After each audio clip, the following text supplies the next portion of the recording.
I grew up in Michigan and moved here about 30 years ago. Lived in this house all that time.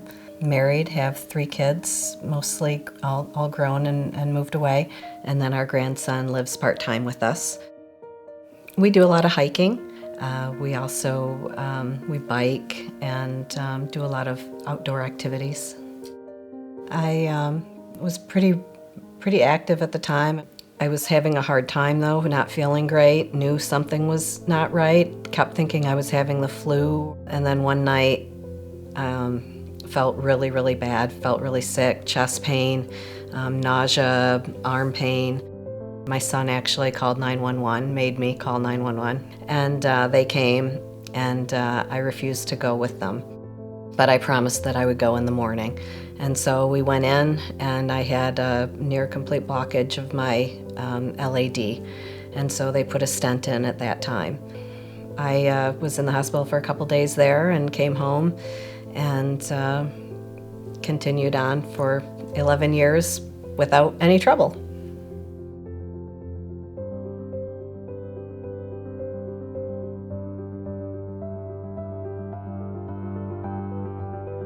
I was at a trade show and knew I was having trouble again. I was having some chest pain and having trouble with moving. So I was not walking fast enough was the thing that I noticed. You know, people were walking faster than me, and people never walk faster than me.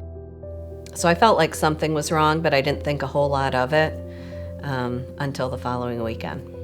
My husband and I were bike riding. We were about 20 miles into a bike ride.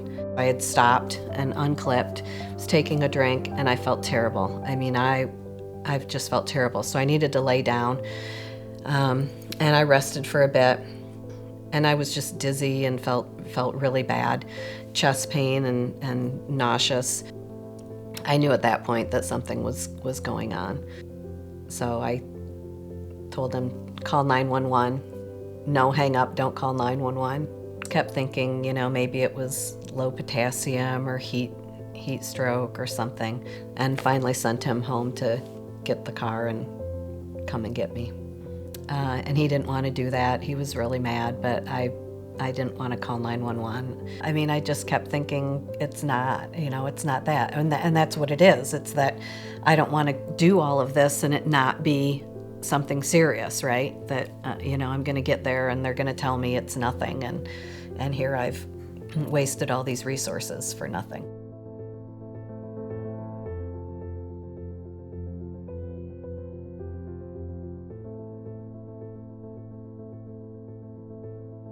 You know, when I think now about it, how hard it must have been for him riding his bike back. It was probably a 6-mile ride back for him.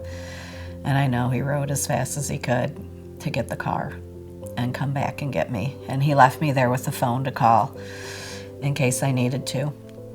We got to the American Center, and they did EKG and blood test, and the first one came back negative, and it wasn't until the second blood test came back that it showed that I was having a heart attack, and really quickly got me straight back into the cath lab. And again, put another stent in. You know, I thought, how can this be happening again, you know? I feel like I do everything right, and I know that that's why I'm alive, and that's why I live through it, and I understand that, but I was just so mad, you know? I just so mad. And that's, I guess, mostly what I was feeling in the hospital is I guess it can happen to anyone, you know? If it can happen to me, it can happen to anyone.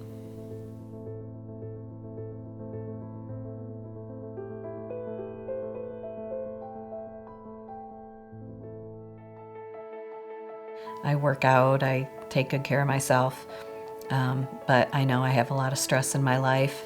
But I also know the reason I'm alive is because I do things right. After my first heart cath, my whole family went in and got checked out, and my dad wound up having quadruple bypass, and they had realized that he had had a heart attack that had gone unnoticed.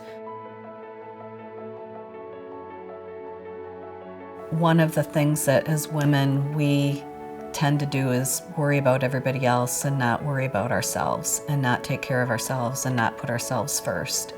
And I know for me that was my case in both instances. I was having all of the typical heart attack symptoms. I should have known that I was probably having a cardiac incident.